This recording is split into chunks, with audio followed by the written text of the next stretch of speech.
എൻ്റെ പേര് സിന്ധു ജോൺ. ഞാൻ വാടി ഇടവകയിൽ നിന്ന് വരുന്നു, കൊല്ലം രൂപത. ആദ്യമായി ഞാൻ പറയുന്നത്, പരിശുദ്ധ അമ്മ ജീവനോടെ പ്രത്യക്ഷപ്പെട്ട ഈ അൾത്താരയിൽ എന്നെയും എൻ്റെ കുടുംബത്തിനെയും പ്രത്യക്ഷണത്തിൻ്റെ സാക്ഷിയാക്കി മാറ്റിയതിന് നന്ദി പറയുന്നു ഈശോയ്ക്കും മാതാവിനും. ഞാൻ ആദ്യമായി പറയുന്നത്, എൻ്റെ ജീവിത പങ്കാളിക്ക് ജോലിയുടെ കാര്യത്തിൽ തടസ്സമുണ്ടായിരുന്നു. 8 മാസത്തോളം ജോലിയില്ലാതെ കിടന്ന് കഷ്ടപ്പെട്ട് പലതവണ ഞങ്ങൾ പലയിടത്തും ജോലിക്ക് ശ്രമിച്ചിട്ടും നടന്നില്ല, വിദേശത്ത് പോകാൻ ശ്രമിച്ചിട്ടും നടന്നില്ല. അവസാനം ഇന്ന് ജോലി വർക്ക്ഷോപ്പ് പൂട്ടിക്കെട്ടുകയും ചെയ്ത് പണിയില്ലാതെ. പിന്നെ ഞങ്ങളൊന്നും ചെയ്യാൻ വഴിയില്ലാതിരുന്നപ്പോൾ വിഷമിച്ചിരുന്നപ്പോൾ എൻ്റെ അച്ഛൻ തന്നെ പറഞ്ഞ്, നമുക്ക് മാതാവിൻ്റെ അടുത്തൊന്ന് പോകാം, അവിടെ ചെന്ന് കഴിയുമ്പോൾ നമുക്കെല്ലാം ശരിയാവുമെന്ന്. അങ്ങനെ ഞങ്ങൾ രണ്ടുപേരും കൂടെ മാതാവിൻ്റെ അടുത്ത് വന്ന് ഈ തിരുനടയിൽ വന്ന് ഇറങ്ങിയപ്പോഴത്തേന് ആ വർക്ക്ഷോപ്പിൽ നിന്ന് ഫോൺ വന്ന്, ജോലിയുണ്ട് ജോണേ വരണേന്നും പറഞ്ഞ്. അപ്പോൾ അച്ഛൻ പറഞ്ഞ്, ഞാൻ മാതാവിൻ്റെ അടുത്ത് ഇരിക്കുക, എനിക്ക് 2 ദിവസം കഴിഞ്ഞിട്ടേ വരാൻ പറ്റത്തുള്ളൂ. ഞങ്ങൾ പിറ്റേ ദിവസം അച്ഛൻ വീട്ടിൽ ചെന്ന് ജോലിക്ക് പോയായിരുന്നു. ജോലിക്ക് ചെന്ന് 2 ദിവസമേ ജോലി ഉണ്ടായിരുന്നുള്ളൂ.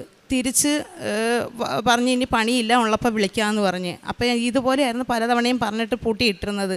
അപ്പോൾ ഇവിടെ നിന്ന് ഞാൻ ഇത്തിരി ഉടമ്പടി ഉപ്പും പരിശുദ്ധമ്മ പ്രത്യക്ഷപ്പെട്ട മണ്ണും ഒക്കെ ആയിട്ടാണ് ഞാൻ ഇവിടുന്ന് വീട്ടിൽ പോയത്. പിറ്റേ ദിവസം അച്ഛൻ പറഞ്ഞപ്പോൾ ഞാൻ ഇവിടുന്ന് കൊണ്ടുപോയ മണ്ണും ഉപ്പും വിശ്വാസ പ്രമാണം ചൊല്ലി മിക്സ് ചെയ്ത് അച്ഛൻ്റെ അടുത്ത് കൊടുത്തിട്ട് പറഞ്ഞു, അച്ഛൻ പോയി വർക്ക്ഷോപ്പിൻ്റെ 4 വശം ഈ ഉപ്പിട്, പിറ്റേ ദിവസം തൊട്ട് അച്ഛന് ജോലി കിട്ടും, ഒരു കുഴപ്പം ഉണ്ടാകത്തില്ല എന്ന് പറഞ്ഞ്, പരിശുദ്ധമ്മ ജോലി തരുമെന്ന് പറഞ്ഞ്. അങ്ങനെ അച്ഛൻ ആ ഉപ്പുമായിട്ട് പോയി വർക്ക്ഷോപ്പിൻ്റെ 4 വശം ഉപ്പിട്ട്. പിറ്റേ ദിവസം വർക്ക്ഷോപ്പിലെ മുതലാളി വിളിച്ചിട്ട് പറഞ്ഞു, ജോണേ പണിയുണ്ട് വരണേന്ന്. ആ ജോലി ഇന്ന് വരെ 8 മാസമായിപ്പോൾ 6 മാസമായി ഞാൻ ഉടമ്പടി പുതുക്കിയിട്ട് ഇന്ന് വരെ ആ ജോലി അച്ഛനെ നഷ്ടപ്പെട്ടിട്ടില്ല. 250 രൂപ ശമ്പളം കൂട്ടിക്കൊടുത്ത് ഇന്നേത് വരെ ആ ജോലി നഷ്ടപ്പെടാതെ എല്ലാ ദിവസവും ജോലി കൊണ്ട് പോകുന്നുണ്ട്. രണ്ടാമത് എൻ്റെ ഇളയ മകന് വേണ്ടിയാണ്. ഇളയ മകൻ അൾത്താരയിൽ ശുശ്രൂഷ ചെയ്യുന്ന മകനാണ്. അവൻ എല്ലാ കാര്യങ്ങൾക്കും അവിടെ നിന്ന് അച്ഛനോ കൈക്കാരനോ വിളിച്ചാൽ ഓടിപ്പോവും. ലീവുള്ള സമയത്ത് അവൻ ഇവിടെ നിന്നല്ല പഠിക്കുന്നത്, എറണാകുളത്ത് നിന്നാണ്. അവൻ എറണാകുളത്ത് നിന്ന് വരുമ്പം വിളിച്ചാൽ ഉടനെ ഓടിപ്പോവും. ഇവിടെ ഉണ്ടായിരുന്ന സമയത്ത് ഏതൊരു അൾത്താരയിലായിരുന്നു. അപ്പോൾ ഇവിടെ ലീവിന് വന്ന സമയത്ത് അവിടെ നിന്ന് കൈക്കാരൻ വിളിച്ചിട്ട് പറഞ്ഞ്, ആദർശൊരെണ്ണം വരണേന്ന് പറഞ്ഞ്. അങ്ങനെ ആദർശമോൻ വരണേന്ന് പറഞ്ഞിട്ട് മോൻ ചെന്നപ്പോൾ പറഞ്ഞ്, പുകയ്ക്കാനുള്ള കരി എടുക്കാനായിട്ട് മേളിലൊന്ന് കയറണേന്ന് പറഞ്ഞ്. ഇവ സ്റ്റെപ്പ് കയറി മേളിലോട്ട് പോയപ്പോൾ കാലൊന്ന് പെട്ടെന്ന് മടങ്ങി. പക്ഷേ ഇയാൾ അത് കാര്യമാക്കാതെ തിരിച്ച് താഴെ വന്നിട്ട് കരിയൊക്കെ എടുത്ത് കൊടുത്തിട്ട് താഴെ വന്ന് പിള്ളേരുമായിട്ട് പോയി പന്ത് കളിച്ചപ്പോൾ ഇയാൾക്ക് ഭയങ്കരമായ വേദന വന്ന് അവിടെ വെച്ച് കളി നിർത്തി വീട്ടിൽ വന്ന് എൻ്റെ അടുത്ത് പറഞ്ഞ്, അന്നൊന്നും പറഞ്ഞില്ല. പിറ്റേ ദിവസം എന്നോട് പറഞ്ഞു, അമ്മ എൻ്റെ കാലിന് ഭയങ്കര വേദനയുണ്ട്, ഞാൻ പന്ത് കളിച്ചപ്പോൾ വന്നപ്പോൾ. ഞാൻ പന്ത് കളിച്ചപ്പോൾ അന്നേരം എൻ്റെ അടുത്ത് പറഞ്ഞു, ഇങ്ങനെ മേളിൽ കയറിയപ്പോൾ ഇങ്ങനെ സംഭവിച്ചു, അത് കഴിഞ്ഞ് ഞാൻ താഴെ വന്ന് പന്ത് കളിച്ചായിരുന്നു, അങ്ങനെ സംഭവിച്ചതാണ്. അപ്പം ഞാൻ പറഞ്ഞു, അങ്ങനെ ഞാൻ അതിൻ്റെ പിറ്റേന്ന് ടോക്കൺ ബുക്ക് ചെയ്ത് ഡോക്ടറിനെ പോയി കാണിച്ച്. അപ്പോൾ ഡോക്ടർ പറഞ്ഞു, അത് മസിൽ പെയിൻ ആയതിൻ്റെയാണ്, വേറെ കുഴപ്പമൊന്നുമില്ല, ഒരാഴ്ചത്തെ ഗുളികയും തന്ന് പറഞ്ഞു വിട്ട്. അപ്പോൾ ആ ആഴ്ചയിൽ തന്നെ മോന് തിരിച്ചു പോകണമായിരുന്നു. അങ്ങനെ മോൻ തിരിച്ചു പോയി ഒരാഴ്ച. അപ്പോൾ ഇവർ ഹോസ്റ്റലിൽ നിൽക്കുമ്പോൾ സ്റ്റെപ്പ് കയറിയാണ് എടുക്കുകയും ചെയ്യുന്നത്. ഇയാൾ ഒരാഴ്ച കഴിഞ്ഞപ്പോൾ വിളിച്ചിട്ട്, അമ്മ എനിക്ക് വേദന കൂടുന്നുണ്ട്, കാലിന് എന്തോ ഒരു ബുദ്ധിമുട്ട് അനുഭവപ്പെടുന്നുണ്ടെന്ന് പറഞ്ഞു. ഞാൻ പറഞ്ഞു, മോനൊരു കാര്യം ചെയ്യും, ലീവ് ഉണ്ടല്ലേ, എക്സാം വരെയല്ലേ, ലീവ് ഉണ്ടല്ലേ, മോൻ മിസ്സിനോട് പറഞ്ഞിട്ട് കയറി വരാൻ പറഞ്ഞു. അപ്പോൾ പറഞ്ഞു, ഒരാഴ്ചയും കൂടെ നോക്കട്ടെ എന്ന് പറഞ്ഞ്. 2 ആഴ്ച ആയപ്പോഴത്തേക്ക് തിരിച്ചാൾ വന്നിട്ട് എന്നോട് രഹസ്യമായിട്ട് പറഞ്ഞമ്മ, എൻ്റെ കാലിൻ്റെ ലിഗമെൻറ്റ് പൊട്ടിയിട്ടുണ്ടോയെന്ന് എനിക്കൊരു സംശയമുണ്ട്, അമ്മ നമുക്ക് ഡോക്ടറെ ഒന്ന് കാണിക്കാമെന്ന്. അപ്പം ഞാൻ ഭർത്താവിനോട് പറഞ്ഞു, അച്ഛാ ഇങ്ങനെ ഒരു സംഭവം ഉണ്ട്, മോനിങ്ങനെ പറഞ്ഞു. അപ്പോൾ പറഞ്ഞു, നീ ഒരു കാര്യം ചെയ്ത് കൊണ്ടുപോയി കാണിച്ച ഡോക്ടറെ തന്നെ കാണിക്കുക. അങ്ങനെ കൊണ്ടുവന്നപ്പോൾ ഡോക്ടർ പറഞ്ഞു, കുഴപ്പമൊന്നും ഇല്ലെന്നല്ലേ പറഞ്ഞത്, അവന് മസിൽ പെയിനാണ്. അപ്പം ഞങ്ങൾ അങ്ങോട്ട് ഡോക്ടറിന് പറഞ്ഞു, ഡോക്ടറെ നമുക്കൊന്ന് സ്കാൻ ചെയ്ത് നോക്കാം, കാരണം ഞങ്ങൾക്കൊരു സംശയമുണ്ട്, കാലിനൊരു ഏന്തുള്ളത് കണക്ക് തോന്നുന്നു നടക്കുമ്പം. അപ്പോൾ ഡോക്ടർ വെച്ചാൽ എന്താ പറ്റിയത്? ഞാൻ പറഞ്ഞു, എന്തോ എൻ്റെ മോന് നടക്കുമ്പോൾ കാലിനൊരു ഏന്തുണ്ട്, എന്താണെന്ന് അറിയത്തില്ല എന്ന് പറഞ്ഞു. അപ്പോൾ ഡോക്ടർ ഞങ്ങൾക്ക് എഴുതി തന്ന് സ്കാൻ ചെയ്യാനായിട്ട്. അങ്ങനെ ഞങ്ങൾ സ്കാൻ ചെയ്ത റിപ്പോർട്ടുമായിട്ട് പിറ്റേ ദിവസം ഡോക്ടറെ എടുത്തുകൊണ്ടപ്പോൾ ഡോക്ടർ പറഞ്ഞു, ഒന്നും ചെയ്യാൻ പറ്റത്തില്ല, കാലിൻ്റെ ലിഗമെൻറ്റ് പൊട്ടിപ്പോയി, ഓപ്പറേഷൻ അല്ലാതെ വേറൊരു വഴിയില്ല എന്ന് പറഞ്ഞു. അപ്പോൾ എനിക്ക് പേടിയെന്ന് പറഞ്ഞാൽ കൊച്ചിൻ്റെ എക്സാം മുടങ്ങുമോ, പരീക്ഷയിൽ അവൻ എഴുതാൻ പറ്റത്തില്ല, തിരിച്ചുവിൻ്റെ പഠിത്തം, ഇതൊക്കെ വെച്ചിട്ട് ഞാൻ ഡോക്ടറിന് പറഞ്ഞ്, നമുക്ക് ഒരു കാര്യം ചെയ്യാം ഡോക്ടറെ, ഇന്ന് തന്നെ നമുക്ക് അഡ്മിറ്റ് ചെയ്തിട്ട് ഓപ്പറേഷൻ ചെയ്ത്. അപ്പോൾ ഡോക്ടർ ചോദിച്ചാൽ എന്തുവാ? ഞാൻ പറയും, ഇങ്ങനെ കാലിനോ, നിങ്ങൾക്ക് എന്തറിഞ്ഞിട്ടാണ് നിങ്ങൾ പറയുന്നത്? ഇത് 6 മാസം ഫുൾ ബെഡ് റെസ്റ്റ് എടുത്ത് ചെയ്യേണ്ട ഓപ്പറേഷനാണ്, കിടക്കേണ്ടതാണ്. ചെയ്ത് കഴിഞ്ഞാൽ ഈ കൊച്ചിന് പെട്ടെന്ന് എഴുന്നേറ്റൊന്നും ചെയ്യാനോ എടുക്കാനോ ഒന്നും പറ്റില്ല. 6 മാസം കഴിഞ്ഞാൽ പോലും തന്നെ അവന് ചെറിയ കാര്യങ്ങളെ ചെയ്യാൻ പറ്റൂ, വേറെയുള്ള കാര്യങ്ങളൊന്നും ഓടിച്ചാടി ചെയ്യാൻ പറ്റത്തില്ല. അതുകൊണ്ട് ഇപ്പോൾ ഒന്നും ചെയ്യാൻ പറ്റത്തില്ല, നിങ്ങൾ എക്സാം കഴിഞ്ഞിട്ട് വന്ന് അഡ്മിറ്റ് ആവാൻ പറഞ്ഞു. അങ്ങനെ ഞങ്ങൾ 28-ാം തീയതിന് ഡേറ്റ് എഴുതിയിട്ടിട്ട് തിരിച്ചു വന്ന്. എക്സാം കഴിഞ്ഞ പിറ്റേന്ന് 2 ദിവസം കഴിഞ്ഞപ്പോൾ ഞാനിവിടെ വന്ന് അച്ഛനെ ടോക്കൺ എടുത്ത് അച്ഛനെ കാണിച്ച് ജോസഫച്ചൻ മോനെ പ്രാർത്ഥിച്ച് കുരിശ് വരച്ച് സേത്ത് പൂശി വിട്ടു മോനെ. ഞാൻ വീട്ടിൽ ചെന്ന അന്ന് വൈകുന്നേരം ആയപ്പോഴത്തേക്ക് വെളിയിലൊരു സൗണ്ട് കേൾക്കുന്നുണ്ട്. ഞാൻ പെട്ടെന്ന് ഓടിച്ചെന്നപ്പോഴത്തേക്ക് 2 മഴവില്ല് മേളിൽ നിറഞ്ഞു, എൻ്റെ വീട്ടിൻ്റെ ഫ്രണ്ടിൽ 2 മഴവില്ല്. അപ്പം ഞാൻ പറഞ്ഞു, എൻ്റെ മകനെ മാതാവ് തൊട്ടിട്ടുണ്ടെന്ന് തോന്നുന്നു, അതുകൊണ്ടായിരിക്കും എൻ്റെ മകൻ മാതാവിൻ്റെ സന്ദേശം എനിക്ക് കിട്ടിയത്. അന്ന് രാത്രി അപ്പോൾ എനിക്ക് പിറ്റേ ദിവസമായപ്പോൾ എനിക്ക് പനിയായി. ഞാൻ പനിയുടെ മരുന്നും കഴിച്ച് ഞാൻ ഒരു ഉച്ചയ്ക്ക് കിടന്ന് ഉറങ്ങുമ്പോൾ പിറ്റേ ദിവസം ഉറങ്ങുമ്പോഴത്തേക്ക് ഞാൻ കാണുന്നത് ഞങ്ങളുടെ വാടിപ്പള്ളി ഇടവകയിൽ ആരാധന നടക്കുന്നു, ഭയങ്കരമായ സ്തുതിപ്പ് ആരാധന. അപ്പം ഞാൻ അവിടെ നിന്ന് സ്തുതിച്ച് പ്രാർത്ഥിക്കുമ്പോഴത്തേക്ക് പള്ളിയുടെ സൈഡിലൂടെ ഒരു പുഴ ഒഴുകിപ്പോകുന്നു. ആ പുഴയുടെ സൈഡിലൂടെ അച്ഛൻ നടന്നു വരുന്നതാണ് ഞാൻ കാണുന്നത്. അപ്പം ഞാൻ തിരിഞ്ഞു നോക്കിയപ്പോൾ അച്ഛനെ കണ്ട്. ഞാൻ ഓടി ചെന്നിട്ട് പറഞ്ഞു, അച്ഛാ എൻ്റെ മകൻ ഇങ്ങനെ വയ്യ. അപ്പം അച്ഛൻ എൻ്റെ തോളിൽ തട്ടിയിട്ട് പറഞ്ഞു, മോള് വിഷമിക്കേണ്ട, എല്ലാം മാതാവ് ഏറ്റെടുത്തിട്ടുണ്ടെന്ന് പറഞ്ഞു. ഞാൻ അത് കേട്ടപ്പോൾ പെട്ടെന്ന് എൻ്റെ മോൻ വന്ന് വിളിച്ച്, അമ്മ സമയം 2 മണി, അമ്മ ജപമാല ചൊല്ലാൻ എഴുന്നേൽക്കുന്നില്ലയോ? ഞാൻ പറഞ്ഞു, ആ എഴുന്നേക്കും. അപ്പം ഞാൻ ഇങ്ങനെ ആലോചിക്കും, ഞാനിപ്പോൾ അച്ഛനെയല്ലേ സ്വപ്നം കണ്ടത്. ഞാൻ ഇവരോട് അന്നേരം പറഞ്ഞില്ല. ഞാൻ വൈകുന്നേരം രാത്രി കൊന്തയൊക്കെ കഴിഞ്ഞപ്പോഴത്തേക്ക് ഞാൻ മക്കളോട് പറഞ്ഞു, അപ്പം ഞാൻ ഇങ്ങനൊരു സ്വപ്നം കണ്ട് എൻ്റെ മോന് സുഖം കൊടുക്കും മാതാവ്, കാരണം അച്ഛനെയല്ലേ ഞാൻ കണ്ടേന്ന് പറഞ്ഞു. അത് കഴിഞ്ഞ് വീണ്ടും ഒരു 3 ദിവസം കഴിഞ്ഞപ്പോൾ വീണ്ടും ഞാൻ സ്വപ്നം കാണുന്ന അച്ഛൻ എൻ്റെ വീട്ടിൽ പ്രാർത്ഥിക്കാൻ വന്നിരിക്കുന്നത്. അതും ഒരു ഇത്തിരി നേരം ഞാൻ കണ്ടോളൂ. അച്ഛൻ വന്നുകൊണ്ട് പറഞ്ഞു, മോളെ നിങ്ങളുടെ വീട്ടിൽ ഞാൻ പ്രാർത്ഥിക്കാൻ വന്നതാണ്, പെട്ടെന്ന് എന്ന് പറഞ്ഞു. അച്ഛൻ കയറെന്ന് പറയുന്നതിനെ കൊണ്ട് പെട്ടെന്ന് എന്നെ ആരോ വന്ന് വിളിച്ചുണർത്തി ഞാൻ അങ്ങ് എഴുന്നേറ്റ്. ഇതെല്ലാം ഉറക്കത്തിൽ ഞാൻ കാണുന്നത്. അപ്പം എനിക്ക് മനസ്സിലാവുന്നില്ല എന്താണെന്ന്. പിന്നെ ഞാൻ വിചാരിച്ചു എന്തായാലും എക്സാം കഴിയുമ്പോൾ കൊണ്ടുപോകണമല്ലോ. എക്സാം കഴിഞ്ഞപ്പം ഞാൻ പറഞ്ഞു, ഡോക്ടറിൻ്റെ അടുത്ത് തിരിച്ചു പോയിട്ട് ഞാൻ പറഞ്ഞു, ഡോക്ടറെ ഞങ്ങൾക്ക് ഒന്നും കൂടെ ഒന്ന് സ്കാൻ ചെയ്ത് നോക്കണമെന്ന് പറഞ്ഞു. അപ്പോൾ ഡോക്ടർ ചോദിച്ചു, എന്താ കാര്യം? ഞാൻ പറഞ്ഞില്ല, ഞങ്ങൾക്കൊന്നും കൂടെ സ്കാൻ ചെയ്യണം. അപ്പം ഞങ്ങൾ ആദ്യം തന്ന റിസൾട്ട് വേറെ 2 ഡോക്ടർമാരെ കൊണ്ട് കാണിച്ചായിരുന്നു. അന്നേരം ആ ഒരു ഡോക്ടറാണ് ഈ ഓപ്പറേഷൻ ചെയ്യണമെന്ന് പറഞ്ഞ ഡോക്ടർ ഞങ്ങളുടെ ഡീറ്റെയിൽ ഒന്നും പറഞ്ഞില്ലായിരുന്നു. രണ്ടാമത് കാണിച്ച ഡോക്ടർ ഞങ്ങളുടെ പറഞ്ഞു, ഈ കുഞ്ഞിൻ്റെ ലിഗമെൻ്റ് എന്ന് പറഞ്ഞാൽ പഴം തുണി പോലെ കീറിപ്പോയതാണ്, അതൊന്നും ചെയ്യാൻ പറ്റത്തില്ല, അത് അവിടെ നിന്ന് ഇവിടെ നിന്നൊക്കെ പിടിച്ച് അവന് ദൈവം കൊടുത്ത് അവനായിട്ട് ഇല്ലാതാക്കിയതാണ്, അവിടെ നിന്ന് ഇവിടെ നിന്നൊക്കെ പിടിച്ചിട്ടാൽ അത് ശരിയാവത്തോളം എന്ന് പറഞ്ഞ്.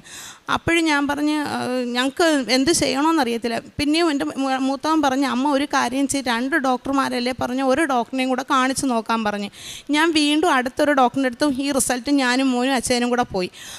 അവിടെ ചെന്നപ്പോഴും ആ ഡോക്ടറും സെയിം അഭിപ്രായം തന്നെ പറഞ്ഞത്, ഇതിനകത്തൊന്നും ചെയ്യാൻ പറ്റത്തില്ല. ഞങ്ങൾ വേറൊരു ചേച്ചിക്ക് റിസൾട്ട് ഇട്ട് കൊടുത്തു. അപ്പോൾ ചേച്ചി പറഞ്ഞു, ഡോക്ടർ പറയുന്ന കണക്ക് നിങ്ങൾ ചെയ്യുന്നു. അത് കഴിഞ്ഞാണ് ഞങ്ങൾ അച്ഛനെ കാണുന്നതും അച്ഛൻ്റെ അടുത്ത് വന്ന് പോകുന്നതുമൊക്കെ.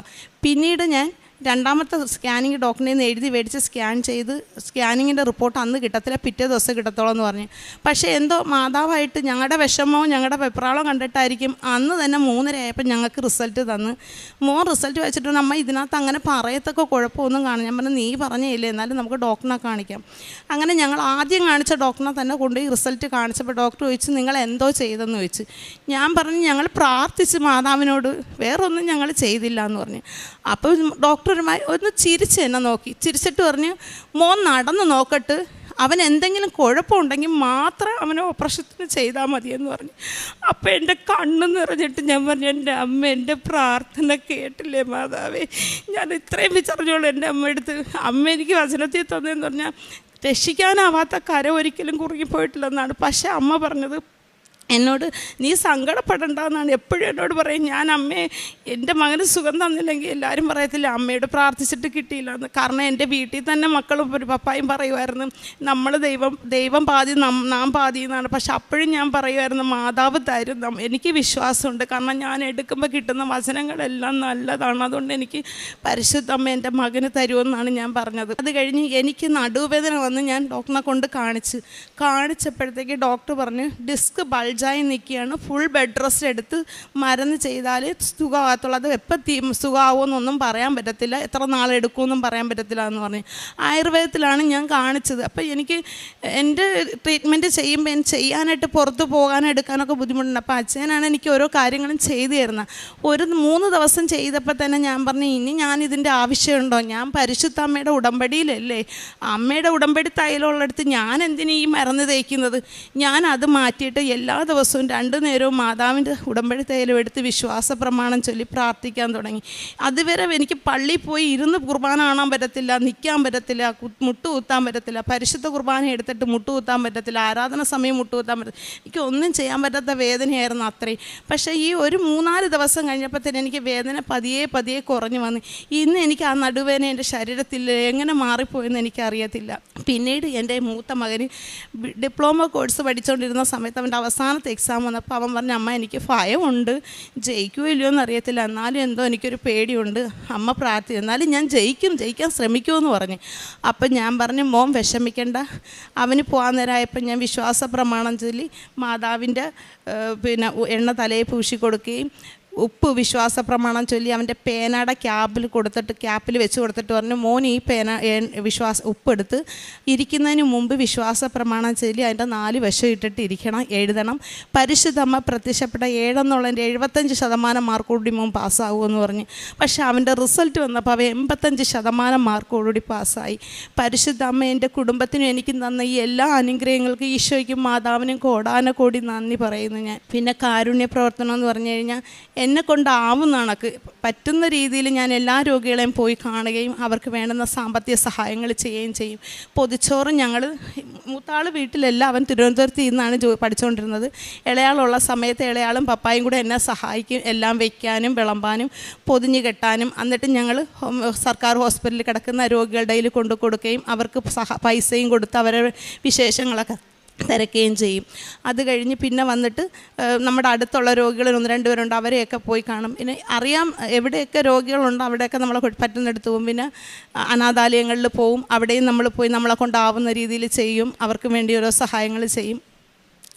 പിന്നെ പ്രേക്ഷിത ജോലി എന്ന് പറഞ്ഞു കഴിഞ്ഞാൽ പത്രം മേടിച്ചിട്ട് എൻ്റെ ഈ മകനുണ്ടായിരുന്ന സമയത്ത് ഇവനെയും കൊണ്ട് നടന്ന് ബസ് സ്റ്റാൻഡും റെയിൽവേ സ്റ്റേഷനും ഓട്ടോ സ്റ്റാൻഡിലും എല്ലായിടത്തും നടന്ന് ഞാൻ പറയും, എൻ്റെ മോൻ ഇങ്ങനൊരു വലിയ അനുഗ്രഹം മാതാവ് തന്നതാണ്, അവന് ഓപ്പറേഷൻ കൂടാതെ സുഖമാക്കി തന്നതാണ്, അതുകൊണ്ട് നിങ്ങൾ അവിടെ പോകണം, നിങ്ങൾ പോയി മാതാവിനെ കാണണം, മാതാവ് നിങ്ങൾക്ക് വേണമെന്ന് എല്ലാം തരുമെന്ന് ഇങ്ങനെ പറയുമായിരുന്നു, എല്ലായിടത്തും പറയുമായിരുന്നു. പിന്നെ ഞാനിപ്പോൾ കഴിഞ്ഞ ആഴ്ചയിൽ എനിക്ക് വയ്യാതെ തൊണ്ടയ്ക്ക് ഒട്ടും സൗണ്ട് ഇല്ലായിരുന്നു. എനിക്ക് ഈ ഒരു പനി വന്നിട്ട് എനിക്ക് ശരീരം മണ്ടയും തലയൊക്കെ പഴുത്തിട്ട് ഒട്ടും സൗണ്ട് ഇല്ലായിരുന്നു, കാറ്റ് പോലെ മാത്രമേ വരത്തുള്ളായിരുന്നു.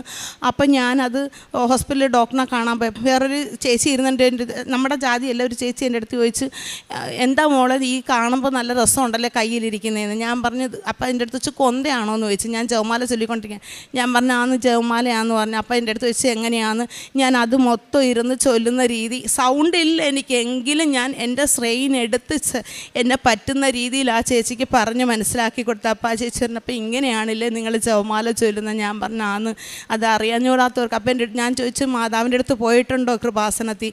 അപ്പം പറഞ്ഞില്ല, എവിടെയാണെന്ന് വെച്ച്. ഞാൻ പറഞ്ഞു ആലപ്പുഴ കലവൂരാണ്, അവിടെ പോകണം മാതാവിൻ്റെ അടുത്ത്, ഞാൻ അവിടുത്തെ പ്രേക്ഷിതയാണ്, ഞാൻ അവിടെ എടുക്കുകയും ചെയ്യുന്നതാണെന്ന് പറഞ്ഞു. അങ്ങനെയുള്ള കാര്യങ്ങളെല്ലാം ചെയ്ത് മാതാവ് എനിക്ക് ചെയ്തു തന്ന എല്ലാ നന്മകൾക്കും നന്ദി പറയുന്നു. നിയമാവർത്തനം 28:5-6 തിരുവചനങ്ങൾ. നിന്റെ അപ്പക്കുട്ടയും മാവ് കുഴയ്ക്കുന്ന കലവും അനുഗ്രഹിക്കപ്പെടും, സകല പ്രവൃത്തികളിലും നീ അനുഗ്രഹീതനായിരിക്കും.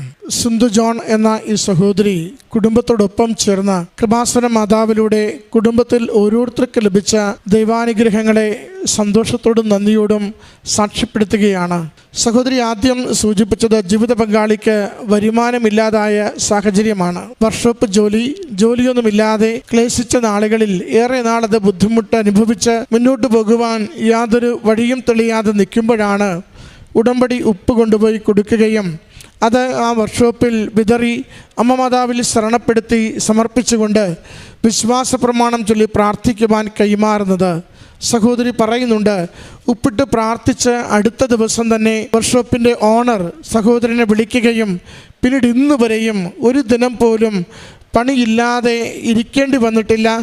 എപ്പോഴും നിറയെ ആ വർക്ക്ഷോപ്പിൽ പണി കിട്ടിക്കൊണ്ട് കുടുംബത്തിൻ്റെ വരുമാന സ്രോതസ്സുകളെ അമ്മ മാതാവിലൂടെ ഈശോ അനുഗ്രഹിച്ചത് സാക്ഷ്യപ്പെടുത്തുകയാണ്. പിന്നീട് ഓരോരുത്തർക്കും വന്ന രോഗസൗഖ്യ വിഷയങ്ങളാണ് സാക്ഷ്യപ്പെടുത്തിയത്. ഓരോന്നിനും നേർച്ച വസ്തുക്കളുടെ ഉപയോഗം തന്നെയാണ് ആവർത്തിച്ച് പറയുന്നതും. നമുക്കറിയാം, ഉടമ്പടി പ്രകാരം നമുക്ക് കൈമാറുന്ന നേർച്ച വസ്തുക്കൾ ദൈവശക്തി പകർന്ന് കൈമാറുകയാണ്. ഓരോ ദിവസവും ജോസഫ് അച്ഛൻ ദിവ്യബലിക്ക് ശേഷം ഈ നേർച്ച വസ്തുക്കളെല്ലാം ആശീർവദിച്ച് പ്രാർത്ഥിച്ച് നമ്മുടെ കരങ്ങളിലേക്ക് കൈമാറുകയാണ്. അത് അമ്മ മാതാവിൻ്റെ പ്രത്യക്ഷീകരണത്തിൻ്റെ കൃപയാൽ, ഈശോയുടെ വിശുദ്ധ കുരിശിൻ്റെ അടയാളത്താൽ, അവിടുത്തെ അമൂല്യമായ തിരുരക്തത്തിൻ്റെ സംരക്ഷണയാൽ, നാളിതുവരെ ജോസഫ് അച്ഛൻ അർപ്പിച്ച വിശുദ്ധ കുർബാനയുടെ യോഗ്യതകളാൽ ഇത് ഉപയോഗിക്കുന്നവർക്ക് അനുഗ്രഹവും സൗഖ്യവും സംരക്ഷണവും സഹായവുമായി തീരണമെന്ന് അമ്മ മാതാവിൽ പ്രത്യേകം അർപ്പിച്ചുകൊണ്ടാണ് ഈ ഓരോ നേർച്ച വസ്തുവും ആശീർവദിക്കുന്നത്. അത് വിശ്വസിച്ച് സ്വീകരിക്കുകയും അത് അനുഗ്രഹമാകുമെന്ന പ്രത്യാശയോടുകൂടി പ്രയോഗിക്കുകയും ചെയ്യുമ്പോഴാണ് നമുക്ക് ഈ നേർച്ച വസ്തുക്കൾ അടയാള വസ്തുക്കളായി തീരുന്നത്. അത് നമുക്ക് തൊഴിലിടത്തിൽ അനുഗ്രഹത്തിൻ്റെതാവുന്നു, രോഗക്ലേശങ്ങൾക്ക് സൗഖ്യത്തിൻ്റെതാവുന്നു, പ്രതിസന്ധിയുടെ അവസരങ്ങളിൽ അവ മാറിപ്പോകുന്നതിന് കാരണമായി തീരുന്നത് നാം എങ്ങനെ ഈ നേർച്ച വസ്തുക്കൾ നമ്മുടെ ജീവിതത്തിൽ ഉപയോഗിക്കുന്നു എന്നതിനെ ആശ്രയിച്ചിരിക്കുന്നുണ്ട്. അതുകൊണ്ട് എപ്പോഴൊക്കെ ഒരു നേർച്ച വസ്തു നിങ്ങൾ ഉപയോഗിക്കുവാനായി കരങ്ങളിലെടുക്കുന്നുവോ അപ്പോൾ ദൈവനാമത്തെ മഹത്വപ്പെടുത്തി വിശ്വാസ പ്രമാണം ചൊല്ലി എൻ്റെ ജീവിതത്തിൻ്റെ സാഹചര്യങ്ങൾക്ക് ദൈവശക്തി പ്രവർത്തിക്കണമേ എന്ന് ആഗ്രഹിച്ചുകൊണ്ട് നാം പ്രയോഗിക്കുമ്പോൾ നമുക്കത് അനുഗ്രഹത്തിന് കാരണമായിത്തീരുന്നു. അതിൻ്റെ സാക്ഷ്യമാണ് ഒന്നിനു പിറകെ ഒന്നായി ഈ കുടുംബം ഈ അൾത്താരയിൽ പങ്കുവെക്കുന്നത്. മനുഷ്യൻ്റെ കഴിവ് കൊണ്ടല്ല, മരുന്നിൻ്റെ ശക്തി കൊണ്ടല്ല, കയ്യിലിരിക്കുന്ന സമ്പത്ത് കൊണ്ടുമല്ല, മറിച്ച് ദൈവശക്തി ഒന്നുകൊണ്ട് മാത്രം, ദൈവകൃപയാൽ അമ്മ മാതാവിൻ്റെ പ്രത്യക്ഷീകരണത്തിൽ ശരണപ്പെട്ട് വിശ്വസിക്കുന്നത് കൊണ്ട് അമ്മ തിരുക്കുമാരനിലൂടെ ഞങ്ങൾക്കിത് ഓരോ നിയോഗവും അനുഗ്രഹമാക്കി നൽകിയെന്ന് ഏറ്റുപറയുകയാണ്. പ്രത്യേകിച്ച് മകൻ്റെ സൗഖ്യത്തെക്കുറിച്ച് വളരെ വാചാലമായി തന്നെ സഹോദരി സൂചിപ്പിച്ചു. ലിഗമെൻ്റ് പൊട്ടിപ്പോയതാണ്. പൊട്ടിയെന്ന് മാത്രമല്ല, അത് പിഞ്ചിപ്പോയതാണ്. തിരികെ അത് നല്ല രീതിയിൽ ഓപ്പറേറ്റ് ചെയ്ത് പിടിപ്പിച്ചെടുക്കുവാൻ പറ്റാത്ത വിധം ആകെ അത് ടിയർ ചെയ്ത് പിഞ്ചി പൊളിഞ്ഞുപോയ ലിഗമെൻറ്റുമായി മകൻ്റെ സ്കാൻ റിപ്പോർട്ടുകൾ പുറത്തു വരുന്നത്. അത് 3 ഡോക്ടർമാരും ഒരുപോലെ പറയുന്നുണ്ട്, ഓപ്പറേഷൻ ചെയ്താൽ പോലും ഇവൻ ഈ ലിഗമെൻ്റ് ഉപയോഗിച്ച് നന്നായി കാല് മടക്കി നടക്കുമോ എന്ന് അറിയത്തില്ല. അതുകൊണ്ട് 6 മാസമെങ്കിലും റെസ്റ്റ് വേണ്ടി വരുന്നത് കൊണ്ട് അവൻ്റെ പരീക്ഷ കഴിഞ്ഞിട്ട് നോക്കാമെന്ന് അമ്മ പറയുന്നുണ്ട്. ഈ ലോകത്തിലെ വൈദ്യന്മാരല്ലല്ലോ ശരിയായ വൈദ്യൻ. സൗഖ്യപ്പെടുത്തുന്നവനും സംരക്ഷിക്കുന്നവനും സുവിശേഷങ്ങൾ അനേകർക്ക് ഏത് രോഗത്തിനും സൗഖ്യം പകർന്ന കർത്താവിൻ്റെ അരികിൽ നമുക്ക് ആശ്രയിച്ച് പ്രാർത്ഥിക്കാമെന്ന്. അങ്ങനെയാണ് ജോസഫ് അച്ഛൻ്റെ അരികിൽ കൊണ്ടുവന്ന് മകനെ കൈവെപ്പ് ശുശ്രൂഷയിലൂടെ പ്രാർത്ഥിക്കുന്നത്. അച്ഛൻ കൈവെപ്പ് ശുശ്രൂഷയിലൂടെ നമ്മുടെ ഒരു നിയോഗം സമർപ്പിച്ച് പ്രാർത്ഥിക്കുമ്പോൾ നാം ഓർത്തിരിക്കേണ്ടത് നമ്മുടെ നിയോഗം വിശുദ്ധമായിരിക്കണം, നമ്മുടെ ആവശ്യം അത്യാവശ്യമായിരിക്കണം. ദൈവത്തിന് സൗഖ്യപ്പെടുത്തുവാൻ, ഇടപെടുവാൻ, പരിഹരിക്കുവാൻ പറ്റുമെന്ന് ഉറച്ച വിശ്വാസത്തോടുകൂടി ഒരു നിയോഗത്തെ ദൈവകരങ്ങളിലേക്ക് സമർപ്പിച്ചാണ് നിങ്ങൾ ജീവിത വിഷയത്തെ ജോസഫ് അച്ഛൻ്റെ കരങ്ങളിൽ ആശീർവാദ പ്രാർത്ഥനയ്ക്ക് വേണ്ടി സമർപ്പിക്കുന്നതെങ്കിൽ അച്ഛനത് അമ്മ മാതാവിന് നമ്മുടെ റിപ്പോർട്ടുകൾ സമർപ്പിച്ച്, ഡോക്യുമെൻറ്റ്സ് സമർപ്പിച്ച് പ്രാർത്ഥിക്കുമ്പോൾ ഈശോയുടെ കുരിശുരൂപം കരങ്ങളിൽ നൽകിക്കൊണ്ട് വിശ്വാസ പ്രമാണം ചൊല്ലുവാൻ ആവശ്യപ്പെടുമ്പോൾ സൈത്ത് പൂശിക്കൊണ്ട് നമ്മുടെ രോഗമുള്ളിടത്ത് സൈത്ത് പൂശി കുരിശടയാളം വരച്ച് ക്രൂശിതനായ കർത്താവിൻ്റെ തിരുരക്തത്തിൻ്റെ സംരക്ഷണയാൽ സൗഖ്യത്തിന് വേണ്ടി, ജീവിത വിഷയം പരിഹരിക്കുന്നതിന് വേണ്ടി അമ്മ മാതാവിനും ഈശോയ്ക്കും സമർപ്പിച്ച് പ്രാർത്ഥിക്കുമ്പോൾ നമുക്കത് സൗഖ്യത്തിൻ്റെ അടയാളമായി മാറും. അതിൻ്റെ സാക്ഷ്യമാണ് ഈ സഹോദരി അൾത്താരയിൽ ഏറ്റുപറയുക. അല്പ ദിവസം കഴിയുമ്പോൾ മഴവില്ല് കാണുന്നുണ്ട്. അത് അമ്മയുടെ സാന്നിധ്യത്തിൻ്റെ, ദൈവത്തിൻ്റെ സാന്നിധ്യത്തിൻ്റെ അടയാളമാണ്. അമ്മ സാന്നിധ്യമായി വരുമ്പോൾ സഹോദരിക്ക് മനസ്സിലാവുന്നുണ്ട്, എൻ്റെ അമ്മ മാതാവ് ഇടപെടുന്നു, എൻ്റെ ഈശോയുടെ അനുഗ്രഹം എൻ്റെ കുടുംബത്തിലേക്ക് വരുന്നു, എൻ്റെ മകൻ്റെ നിയോഗത്തിന് മേൽ തീരുമാനമാകുന്നുവെന്ന്. അതാണ് തിരികെ ചെന്ന് ഡോക്ടർമാരോട് പറയുന്നത്, ഒന്നുകൂടി സ്കാൻ ചെയ്യണം. അവർക്ക് സംശയമില്ലാത്തത്, അവർ ഓപ്പറേഷന് വേണ്ടി തയ്യാറായിരിക്കുന്ന വിഷയത്തെ ഒരിക്കൽ കൂടി കൊടുത്തുകൊണ്ട് ഡോക്ടർമാരോട് പറയുന്നു, ഇതൊന്നുകൂടി സ്കാൻ ചെയ്യണം. സ്കാൻ റിപ്പോർട്ടിൽ ലിഗമെൻറ്റിനെ മുഴുവനായി സൗഖ്യപ്പെട്ടത്, ആ പൊട്ടൽ പോലും കാണപ്പെടാത്ത വിധം പൂർണ്ണമായി ആ രോഗം ഭേദമായെന്ന് ഡോക്ടർമാർ തിരിച്ചു പറയുമ്പോൾ എന്ത് ചെയ്തു, എവിടെ പോയി എന്ന് ചോദിക്കുമ്പോൾ ഒന്നേ പറയാനുള്ളൂ, അമ്മ മാതാവിൻ്റെ തിരുനടവരെ എത്തി, ഉടമ്പടിയിൽ നിയോഗം വെച്ച് പ്രാർത്ഥിച്ചു, നേർച്ച വസ്തുക്കൾ വിശ്വാസത്തോടെ പ്രയോഗിച്ചു, അച്ഛൻ്റെ കരങ്ങളിലേക്ക്, ജോസഫ് അച്ഛൻ്റെ കരങ്ങളിലേക്ക് ഈ രോഗവിഷയം സമർപ്പിച്ചുകൊണ്ട് ശൈത്യപൂശി പ്രാർത്ഥിക്കുവാൻ ഏൽപ്പിച്ചു കൊടുത്തു. അച്ഛൻ മകന് വേണ്ടി പ്രാർത്ഥിച്ചു, അവൻ സൗഖ്യപ്പെട്ടു വന്ന. പ്രിയമുള്ളവരെ, ദൈവം വലിയ പ്രവൃത്തികൾ നമുക്ക് വേണ്ടി ചെയ്യുവാൻ ഈ നാളുകളിൽ ആഗ്രഹിക്കുന്നുണ്ട്. അത് നമ്മുടെ സൗഖ്യത്തിന് വേണ്ടി മാത്രമല്ല, അമ്മയുടെ പ്രത്യക്ഷീകരണം ലോകം അറിയുന്നതിന് വേണ്ടി കൂടിയാണ്. അനേക മക്കൾക്ക് അടയാളങ്ങൾ കൊടുക്കുന്നത് അമ്മയുടെ പ്രത്യക്ഷീകരണം, ഇന്നും ജീവിക്കുന്ന ദൈവത്തിൻ്റെ പ്രവൃത്തികൾ, ഇന്നും സൗഖ്യപ്പെടുത്തുന്ന ദൈവത്തിൻ്റെ പ്രവൃത്തികൾ, ഇന്നും ജീവിതക്ലേശങ്ങൾക്ക് ഭാരം ലഘൂകരിച്ചു കൊടുക്കുന്ന ദൈവത്തിൻ്റെ പ്രവൃത്തികൾ ലോകം അറിയുന്നതിന് വേണ്ടി നമ്മെ ഓരോരുത്തരെയും അമ്മയുടെ സന്നിധാനത്തിലേക്ക് കൊണ്ടുവന്ന് ദൈവനാമത്തെ മഹത്വപ്പെടുത്തുവാനായി അമ്മ ഉപയോഗിക്കുകയാണ്. അതുകൊണ്ട് ഓർക്കണമേ, നമ്മൾ ഉടമ്പടി എടുക്കുമ്പോൾ ഉടമ്പടി പ്രകാരം ജീവിക്കുവാൻ തയ്യാറാണെങ്കിൽ ലോകത്തിന് നടത്തിത്തരുവാനാവാത്തതൊക്കെയും ദൈവത്തിന് നമുക്ക് വേണ്ടി നടത്തിത്തരുവാൻ കഴിവുണ്ട്. അവൻ്റെ കരം കുറുകിപ്പോയിട്ടില്ല, അവൻ്റെ കാതുകൾക്ക് മാന്ദ്യം സംഭവിച്ചിട്ടില്ല. ചോദിച്ചാൽ അവൻ തന്നുകൊണ്ടിരിക്കും, സമൃദ്ധമായി അനുഗ്രഹിച്ചു കൊണ്ടിരിക്കും. അതിൻ്റെ സാക്ഷ്യമാണ് ഈ കുടുംബം ഈ എൽത്താരയിൽ പങ്കുവെച്ചത്. ഈ കുടുംബത്തിന് ലഭിച്ച രോഗസൗഖ്യത്തിന്, വരുമാന വർധനവിന് എല്ലാം അമ്മ മാതാവിനും തിരുക്കുമാരനും നന്ദി പറഞ്ഞുകൊണ്ട് കരങ്ങളടിച്ച് ഈ സാക്ഷ്യം നമുക്ക്